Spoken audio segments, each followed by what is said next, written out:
Hi everyone, my name is Justin White and I am our Diocesan Director of Youth and Young Adult Ministry, which also for this year makes me the Director of our Diocesan Pilgrimage to Indianapolis for the National Catholic Youth Conference, just under a month away. On the team with me, on the ground both here in Des Moines and on the ground in Indianapolis, will be John Gaffney, our Director of Evangelization and Catechesis for the Diocese, and Jessica Hernandez, our Diocesan Coordinator of Hispanic Youth and Young Adult Ministry. In this video, I'm going to be going over a number of things that you as a chaperone for NCYC will need to be aware of. I'll first go through in a chronological order, kind of walking us through the schedule of NCYC, both a little bit before and during. But then afterwards, I'll touch on a few responsibilities and expectations of our chaperones that you'll need to be mindful of. Afterwards, I'm going to set up a couple of opportunities for question and answer for anything that doesn't get taken care of by this video, or just things that might come up. Maybe you have questions a little bit later and need to get them answered, and maybe can't get them addressed entirely in your parish, or maybe your parish leader also has these sorts of questions.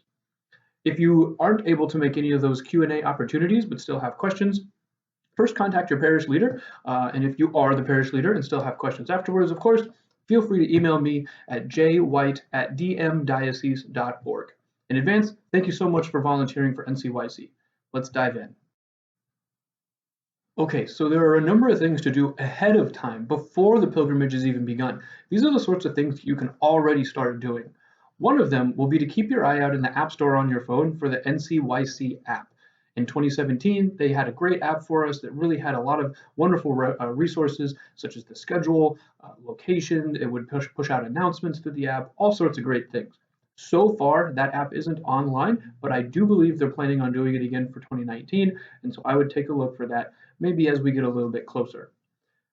For now, to help your teens and yourself get ready, one of the most important things you can do is make sure, if they don't already have it, that your teens that are going on pilgrimage have your contact information, all of your chaperones' contact information if you're the parish leader, and contact information for the hotel we'll be staying at, should anything come up and they can't get a hold of anybody else.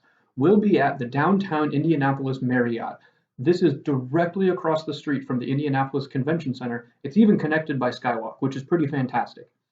Additionally, you'll want to go through and review the Code of Conduct and Safe Environment protocols as a group as chaperones. These are vital to know, and I'll mention them throughout the video because they are the most important part of this pilgrimage from a logistics standpoint. We have to make sure that our teens' safety is ensured, and frankly, that your safety is ensured as adults. Another thing you'll want to do as parish leaders and as chaperones is to make sure that you collect health forms ahead of time. These health forms are not the sort of thing that we collect at the diocese, but you will need to make sure that one parish leader always has the health forms for the teens on your pilgrimage. If anything comes up, those health forms are a key piece that we'll need to make sure and have access to right away. But since we're not collecting them at the diocese, each parish is responsible for making sure that those health forms are available while in Indianapolis. Also, NCYC is a physical experience. You need to pack in such a way that you prepare for a lot of walking, a couple times a day of going from warm indoors to cold outdoors for not exactly short times. Thankfully, our hotel is nice and close, so a lot of the time we can cut through by the Skywalk, but there are definitely times, and usually at the end of the night when the sun is down and it's nice and cold and maybe raining, maybe snowing, November in Indianapolis, it might happen, where we're going to have to walk from Lucas Oil Stadium to our hotel. All in all, this is probably about 4 or 5 blocks worth of a walk, so you'll need to be prepared for that. Opportunities to go back to the hotel room are pretty sparse, so make sure that you've got a light jacket that you can either carry or wear in circumstances like that. Teens might not want to share beds when they're in their hotel rooms, but a lot of our teens are in rooms of 3 to 4 individuals. If there are teens in your group that don't want to share beds or aren't comfortable doing so, definitely encourage them to bring along a small air mattress, a sleeping bag, something along those lines to make sure it works. We're in standard hotel rooms, even though they're nice ones at the Marriott, so the room is space is kind of at a premium. You'll want to make sure and let them know this ahead of time so that they're not terribly uncomfortable when we show up on site. Okay, so let's say it's now November 21st, we're ready to go, maybe even Wednesday, November 20th, we're ready to go, it's time to get on the buses. You'll want to make sure you're ready at your parish, at your pickup spot for the bus 20 minutes at least ahead of when the bus says it's going to arrive or when the bus is scheduled to arrive. Your parish leader will soon have information on when exactly buses will be arriving and departing from your parish. But know that, especially if you're out west in the diocese, it's probably going to be really early. In fact, more like probably really late. The buses out west, where we start our process of picking up, probably going to leave sometime around midnight. They will work their way progressively east on schedules and routes that we've planned, and will eventually be leaving Des Moines in a way that gets us to Indianapolis sometime around 1 o'clock in the afternoon. Each bus will have a bus boss. This bus boss is a parish leader who is in charge of a number of things. One, they're in charge of any sort of media that gets shown or listened to on the bus to everybody, so movies, music, things along those lines. Second, they'll need to work with all of the parish leaders and chaperones on that bus to coordinate stops, how long the stops are, things along those lines. Another thing they'll need to do is coordinate to come up with a way of tipping the bus driver. It's a long drive, and it's one person, at least on the way out there, usually just one person driving all the way out there to Indianapolis, and then again from Indianapolis back. We need to show our appreciation and make sure that we tip them. Finally, the bus boss will be in charge of coordinating with myself, John Gaffney, and Jessica Hernandez in Indianapolis to make sure we understand when everybody is getting in, let us know how far out people are, so we can make sure and receive you at the hotel in a way that is smooth and the transition to the conference goes nice and well. Another thing that you can do either ahead of time before getting on the buses or on the buses themselves is discuss with your teens what breakout sessions they'd like to go to. Breakout sessions are listed online on the NCYC website and are really, really numerous. There are a lot of them that our teens can choose from, and there are a lot offered for adults as well. You'll want to go into this with a plan and schedule ahead of time a couple for each session that you'd like to go to. I say to schedule a couple for each session, not because you'll actually make it to a couple, but because inevitably you're going to show up at some point to a breakout session that's full and the doors have been closed, and you're going to need another option for where to go. Without a plan, this process can be really hectic, but if you've consulted the program online and the program that you'll get when you arrive, you'll be able to sort this out pretty well. But this all goes best with a plan. So make sure and prepare ahead of time for which breakout sessions your teens and you would like to attend for all 6 of the breakout sessions. Additionally, make sure and set up times throughout NCYC when you as a parish, or at least in groups with chaperones and teens, are going to check in and meet to unpack what's going on through the day, make sure everybody's safe and having a good time, and things along those lines. The best opportunities at minimum to do this are at the times when we're walking from the hotel to the convention center, from the hotel to Lucas Oil Stadium, from the convention center to Lucas Oil Stadium, or from Lucas Oil Stadium back to the hotel. Any combination of those 3 locations, which again are all within about 4 or 5 blocks, are really good opportunities to check in with everybody and make sure everything's going all right. Meal times and snack times are also really good ones to arrange ahead of time for places and times when you're going to meet, just to unpack the day, and as a chaperone, most importantly, at least on site, to make sure everybody's safe and having a good time. You'll make sure and continue to unpack from these conversations throughout the rest of the year and even the next 2 years until the next NCYC, the content and really great things that they're going to be seeing at NCYC as they encounter Jesus on this pilgrimage. But another key aspect of these check-in times, and a reason they're so vital, is to make sure everybody's safe. Okay, it's now November 21st. You've arrived safely in Indianapolis at the hotel, and we're ready for NCYC to start. You will likely arrive in Indianapolis around 1 o'clock or so, and you'll be dropped off at the hotel. Again, the Indianapolis Downtown Marriott. For those of you who were with us in 2017, this is the same hotel we were at that time. It's really nice. You'll remember it. It's great. The best part about it might be the fact that it is connected by skywalk right across the street to the convention center. So it's really nice and quick. It'll be a very smooth transition. When you arrive, all you'll need to do is unpack all your stuff, have your teens unpack their stuff from the buses, and bring their stuff into the banquet hall. But at that point, you're not sticking around. You're not also getting into your rooms at that point. We will not have room keys available immediately when you show up in Indianapolis. So rather than hang out in the lobby in the hotel and be bored for a while, we're going to send you over to the convention center right away. You'll be able to get your materials, your NCYC credentials, your name tag, the program, things along those lines, and we're going to send you over to the convention center until your rooms are ready. This is a good time to wander around, get a lay of the land with the convention center, go browse around the thematic village, go get a bite to eat, things along those lines. As long as you're not hanging out in the hallway space or the banquet hall, you'll be set to go enjoying the conference over in the convention center. As soon as your stuff, or as soon as your rooms are ready, a parish leader or your parish leader will receive a text message from either myself or from John Gaffney saying, your room keys are ready, please come on back. This will still happen with plenty of time to go ahead of NCYC starting in the evening that night with its opening acts with For King and Country, Katie Prejean McGrady on the main stage over in Lucas Oil Stadium, things along those lines.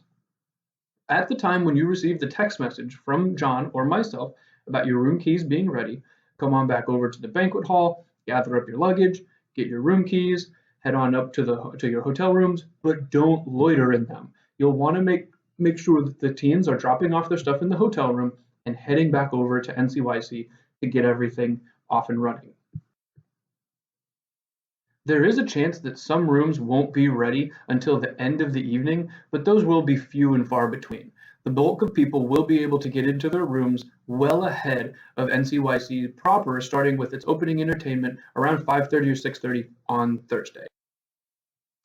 There are a number of things to make sure you have with you as you move over to the convention center to begin your NCYC experience. Those are, first of all, another person. You and teens should not be wandering around by themselves, and definitely don't send a teen off by themselves. At bare minimum, make sure and send teens off just like Jesus sent his apostles off, 2 by 2. You'll want to make sure also that you've got your NCYC name badge. You'll want to have your NCYC program. You'll want to make sure and take a water bottle with you because, again, as I mentioned earlier, this is a physical experience with a whole lot of walking. You'll want to also make sure that your medical permission form is with your parish leader. Someone needs to have the health forms at all times for their parish. Make sure, again, as I mentioned earlier, your clothes are appropriate for walking inside and outside. We don't want to be sending teens over to the nice warm convention center knowing that they're going to walk to the Lucas Oil Stadium in just a t-shirt. You'll want to make sure you've got a hoodie, a jacket, maybe an umbrella with you pretty much all the time because the transitions from outside to inside happen quite a bit. Make sure on top of this list that you're not bringing a bunch of extra stuff. There's really not a whole lot you need to take with you, and your teens oftentimes struggle with this. So make sure you're helping them to figure out what they need and what they don't need, because the last thing you want to do is be stuck in Lucas Oil Stadium or the far end of the convention center without time to go back to your hotel room, but with a massive backpack overflowing with super heavy stuff that you're just too tired to carry at that point. On Thursday evening, after everything is wrapped up in Lucas Oil Stadium, we'll head back to the hotel. If you need a little bit of time to decompress, maybe get your hotel room settled, if they've left any luggage in the banquet hall, this is your time to get it. We can hang out in the banquet hall. It's ours the entire time, but you can hang out there until about 11:45. At midnight, NFCYM, the people who are putting on NCYC, require everyone to be in their rooms. There is a midnight curfew in effect, and that's at our hotel as well. So at 11:45 p.m., we are asking that all chaperones start to gather their teens, if not earlier, and get them up to their hotel rooms. The elevators in the hotel are a little bit crazy. They will inevitably be a little bit packed with a whole lot of teens from other dioceses as well milling about them. It's probably best to start ending the night and getting your teens to their rooms well before 11:45. After midnight, we will have some roaming Catholics, as we call them, from our diocesan delegation wandering both the halls of the girls' floor and the guys' floor to make sure that people are going to bed and to make sure that everybody's safe. We will be roaming throughout every night and making sure that everyone's doing well. Please let your teens know there will be people monitoring in the hallways, and please let them know that they need to respect the fact that other people probably want to end their night by going to sleep. Some teens inevitably won't want to end their night by going to sleep, but most will. So it's important to let them know. At midnight, we're quiet. Okay, it's now Friday, November 22nd, day 2 of NCYC. You're waking up, you're ready for the day, but you're hungry. Breakfast is not provided by the hotel or the diocese, but we do have space provided. So make sure and plan with your parish leader ahead of time to make sure and bring things for breakfast for both your teens and yourself on Friday, Saturday, and Sunday mornings. There is a Starbucks on site, but it's a kind of a small one, not really a full-fledged Starbucks store, but more of a small Starbucks hotel lobby kiosk sort of thing. And everybody in the hotel will be lining up bright and early ahead of NCYC at that particular Starbucks. Be prepared, so if you have to get your Starbucks coffee every morning, you're going to need to wait. Plan accordingly. Additionally, you as chaperones need to collect hotel room keys from your teens before leaving for the convention center. Barring any sort of illness, nobody should be in their hotel rooms during the day. You need to make sure and control this factor just to make sure everybody's safe, taken care of, and making virtuous choices. If overnight various mattresses and whatnot have been moved into various teens' rooms, please make sure they know they need to put those back. For the cleaning staff that will come around and take care of the rooms during the day, let's make their lives easy and not have things all over the place from whatever sleeping arrangement happened the night before. The rest of the day on Friday is a typical day at NCYC. You're going to go to the convention center for a while, you're going to go to Lucas Oil Stadium for a while, and you're going to go back and forth every once in a while as well. This is where the things that I mentioned earlier about having established check-in times, having established check-in places, things along those lines are really important. The one piece of scheduling that I definitely want to point out that is specific to our diocese happens on Friday at 5:30 p.m. Bishop Johnson will be joining us for a diocesan mass, all 500 plus of us, in Hall K of the Indianapolis Convention Center. So make sure by 5:30 you've gotten over to Hall K for that. Afterwards, at Hall J, right next door, we'll be having a pizza banquet for everyone in the diocese. After that, we'll head to Lucas Oil Stadium for the rest of the evening's programmings and end the day back in the banquet hall, decompressing, ordering some pizzas, things along those lines. Okay, now it's Saturday, November 23rd, day 3 and the final day of NCYC. For the most part, this runs exactly the same as Friday. The difference usually comes at the end of the day and Saturday evening. The biggest difference here is that teens are restless at this point. They're ramped up, they're excited, they're overtired because a lot of them haven't slept in a solid 36 plus hours. You'll need to be kind of prepared for this. They get a little bit crazy Saturday evening, and in particular, getting them into their rooms for room checks and getting them quiet after their room checks is kind of a chore and a big task. Be prepared for this, let them enjoy themselves, let them have fun, but be prepared for this. Another thing for Saturday night is to make sure and plan time for yourself and for your teens to get stuff packed. We leave Sunday morning really quickly, bright and early, 6:30 or so, we're getting the first buses off, and that doesn't leave a whole lot of time to wake up slowly, get your coffee, get your breakfast, and get packed on Sunday morning. You're going to want to make sure throughout the pilgrimage, frankly, to keep yourself kind of ready to go, because Saturday night / Sunday morning is going to creep up on us way faster than we realize. And if we're not ready to go when the buses are ready to go, we're holding everything up. So we're going to want to make sure on Saturday night to get packed, or on Sunday morning to be ready to roll pretty quickly. We'll coordinate all the logistics of Sunday morning via the parish leaders, usually via text from John Gaffney or myself, to make sure this is a nice and smooth process. Once you're on the bus, it's just reverse course back to the parishes that you came from, hitting the ones on the east side of the diocese as you work your way to the west side of the diocese. This is a pretty straightforward process, and again, you'll want to make sure and contact your bus boss for any questions of their particular part of the drive home. Okay, so that's our schedule for ahead of NCYC through Sunday morning when you're hopping on the bus. Let's talk about a few other things. First of all, let's talk about t-shirts and hoodies, things like that. We will be giving you, as a parish, in early November, your Diocesan NCYC 2019 t-shirt.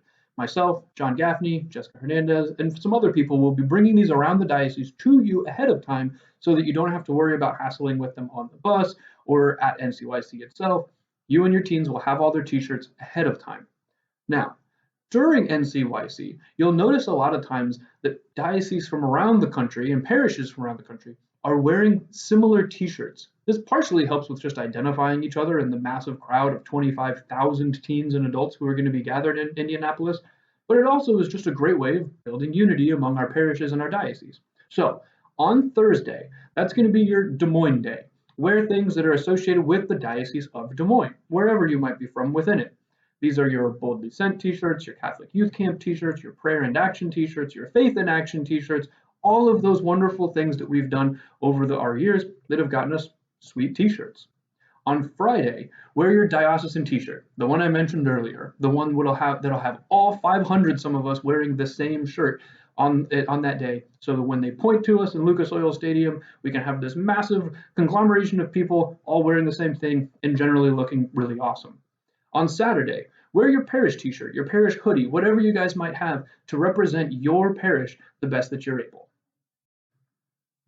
Should any sort of illness or injury occur while we're at NCYC, while NFCYM does have their own first aid protocols and personnel in place in the Convention Center and Lucas Oil Stadium, we will be bringing along with us this year medical personnel of our own, solely dedicated to that task.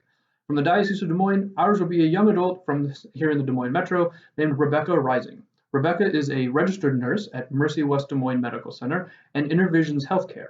And her responsibility, she has graciously volunteered her time to simply be available for us throughout the pilgrimage, just to make sure that everybody's safe and taken care of should anything come up if you can't get into the convention center, for example, if it's overnight, or just can't access at that exact moment first aid personnel through NFCYM. If anything comes up and you need to get a hold of Rebecca, reach out first to me and I'll make sure and coordinate that right away. And we'll get Rebecca to you as soon as possible. Okay, let's talk about the stuff that's not so fun, namely the rules and responsibilities that we expect of you as chaperones and adult leaders during NCYC. A lot of this, I'm assuming, is stuff that you already know, but I'm going to make sure and cover things just because in a big crowd of 25,000 people, sometimes we make decisions that we probably wouldn't have made otherwise. So let's run over some ground rules. The first one is don't go anywhere the kids can't go. In 2017, there was a restaurant and lounge bar sort of thing in our hotel, so this wasn't as much of an issue, but I think it's finished by now. Regardless, you can't go there. If the kids can't go have a drink, neither can you. Second, do go where the teens can go. Don't be a wallflower during NCYC. This is a sort of thing that's a pilgrimage for you as well. Make sure you're participating. Role model for the teens what it looks like to really lean into a pilgrimage of encountering Jesus Christ. You can't do that if you're just kind of lounging around in the thematic village all the time, although there's some sweet stuff in the thematic village. But get out of the exhibits. Go do other things. Go to the breakout sessions. Sometimes go to breakout sessions with your teens. Make sure and show them what it looks like to participate. Dance crazy and sing crazy songs in Lucas Oil Stadium. Let yourself enjoy the process of encountering the Lord on this road to Emmaus that is Indianapolis. Second, let's talk about behavior in the Marriott. Now, this in particular needs to be really exemplary. There are a lot of dioceses also staying in the Marriott with us, and usually they're well behaved, but sometimes they're not. Let's make sure our teens are the most well behaved teens and adults that the Marriott employees have ever seen. Make sure and have fun, but remember there are also non-NCYC guests in our hotel. We want to respect their stay and make sure that they're able to enjoy themselves as much as we're able to enjoy ourselves. The elevators in particular at the Marriott get a little bit crazy. And since the elevators get a little bit jammed up, teens get a little bit restless. A lot of them will head to the stairs, which means the stairs get a little bit crazy. You'll want to make sure as a chaperone during times of elevator usage and stair usage that you're keeping an eye out for things. Again, there's a lot of teens from a lot of different dioceses. They're all packed into the same area. They're getting a little bit restless. They're oftentimes tired at the end of the night trying to get to their rooms. Sometimes choices are made that shouldn't be made. You'll want to be there to be a role model and to help out with these sort of situations. Speaking of rooms, nobody is allowed in other people's rooms. You will get a list of who is in what rooms with what hotel keys, and those need to be respected. No adult is allowed to go into a teen's room for almost any situation. Now, if there's an illness or an injury or some similar sort of emergency situation where you need to go into a teen's room, make sure another adult is with you. So if you're doing room checks, try to make sure there's another adult either nearby or very much right there with you, just to make sure that everything's okay. Under no circumstances, really, unless the most extreme of emergencies, are you as an adult allowed to go by yourself into a teen's room, especially not with just one other teen. Stay out of their rooms. Now, if there's any behavioral misconduct during NCYC, there's really no 3 strikes and you're out sort of policy. At any given time, if it is deemed necessary for the benefit of the rest of the delegation on pilgrimage, if a teen or an adult is acting in a severely inappropriate manner, violating the code of conduct and safe environment protocols that you've been given and reviewed before this pilgrimage, you will be sent home at your expense. This is the sort of thing that we simply can't tolerate, whether it's you as an adult or one of our teens. We simply can't have anybody endangering the safety or the well-being in any sense of our teens. We must make sure all the pilgrims are safe. And to ensure that, if I have to make the call, I will make the call that sends someone home on a plane at their own expense. That's an expensive flight and really not worth it. So make sure that we're always respecting the code of conduct and safe environment protocols. If you witness teens behaving inappropriately during NCYC, please don't hesitate to step in and respond appropriately and pastorally. But in addition, please make sure and let me know. You have to make sure that I, as diocesan director of our pilgrimage, am able to keep a handle on any situations that arise and respond appropriately to make sure that things are okay. Everybody's safety on this pilgrimage and everybody's well-being and enjoyment of their encounter with Jesus at NCYC is my responsibility. So make sure and let me know if anything comes up. Additionally, if you see something in the convention center, the hotel, Lucas Oil Stadium, or the immediately surrounding area while walking between one of these, make sure and say something, and not just about our diocese. You don't have to worry about the fact that, or you don't have to think that, well, it's their diocese, they probably have a version of Justin, he'll take care of it. Make sure and step in. I can absolutely help out, and I know a lot of the other diocesan coordinators who are going on NCYC. I can coordinate with them pretty well also. So make sure we're looking out for everybody's safety and well-being so we can all enjoy our pilgrimage. Okay, you made it. It's the end of the video. Well done. Please confirm with your parish leader by email, by text, in person, that you have watched this video and at least for the most part understood it. If there are parts that you did not understand, please ask them questions about those parts. If they're not able to immediately answer your question, they will pass along the question to me and I'll get it taken care of. Additionally, parish leaders should look for information coming soon about a few different opportunities for live via webinar Q&A sessions to unpack this all a little bit further. This will be especially helpful for any first-time NCYC chaperones that you have. I'll be live on those webinars answering whatever questions come in from either parish leaders or chaperones just to make sure we're all on the same page ahead of time. While I'll still be available for answering questions during NCYC, we'll want to make sure as much as possible is taken care of ahead of time before we get to Indianapolis. Okay, that's about all I've got for you on this one. Thank you very much for watching this entire video, and most of all, thank you for your impact on the teens in your parish and all that you're doing to make this incredible encounter with Jesus Christ in Indianapolis happen for them. For a lot of them, this is really the kick-starting piece for a faith life that will continue to thrive down the road. And as a chaperone who's willing to make this happen and willing to make it happen in a way that keeps them safe and happy throughout, this is really excellent, and it's tremendously impactful on their lives. I thank you. I pray for you. Please know of these prayers, and please know of my gratitude. See you in Indianapolis.